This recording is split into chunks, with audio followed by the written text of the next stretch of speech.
täällä passaa käysken. Kyllä. Niin. Joo. Markus, mulla olisi sulle yksi kysymys.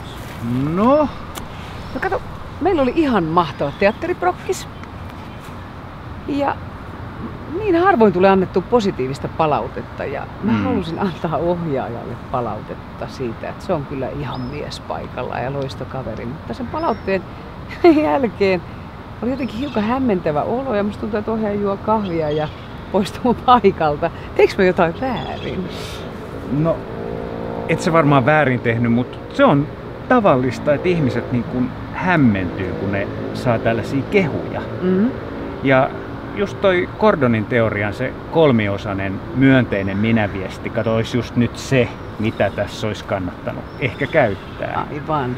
Eli siinähän on 3 osaa ja se eka osa on käyttäytyminen, että jos sä kirjoitat sen sinne, niin mikä oli se käyttäytyminen tai mitä se sanoi semmoista, josta sä halusit sitä kiitosta antaa? No musta se oli aivan mahtavaa, että hän antoi meidän niin kuin ideoida kauhean vapaasti tilanteessa.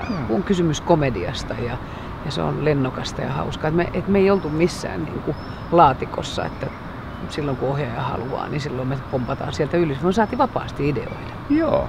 Noniin, toi oli eka. Ja sitten tunne. Niin minkä tunteen se herätti? No ensinnäkin valtava helpotus, että sä pääset toteuttamaan ja luomaan ja synnyttämään sun ideoitas. Ja sen jälkeen kun sä oot päässyt toteuttamaan ja luomaan, niin siitähän syntyy valtava ilon tunne. Niin just, joo, helpotus ja ilo. Kyllä. Olisi tunteita. Joo. No sit kato, vielä vaikutus on 3. Eli mitä tää teko, mitä hän teki? Eli antoi teidän tehdä näitä ideointia ja muuta, niin mitä konkreettista hyötyä sulla oli siitä tai teidän sille ryhmälle? No ryhmästähän tuli tosi tiivis ja valtava turvallisuuden ja luottamuksen tunne oli meidän välillä.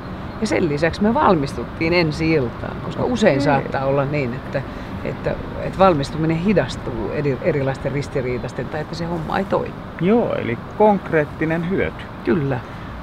No, miten sä sanoisit nyt ohjaajalle uudella tavalla tämän 3-osaisen viestin? Joo, eli kun sä annoit meidän ideoida vapaasti, niin se synnytti, se helpotti ja tuotti valtavasti iloa. Ja se tiivisti meidän ryhmää ja sen lisäksi valmistuimme ensi iltaan odotetusti. Noniin.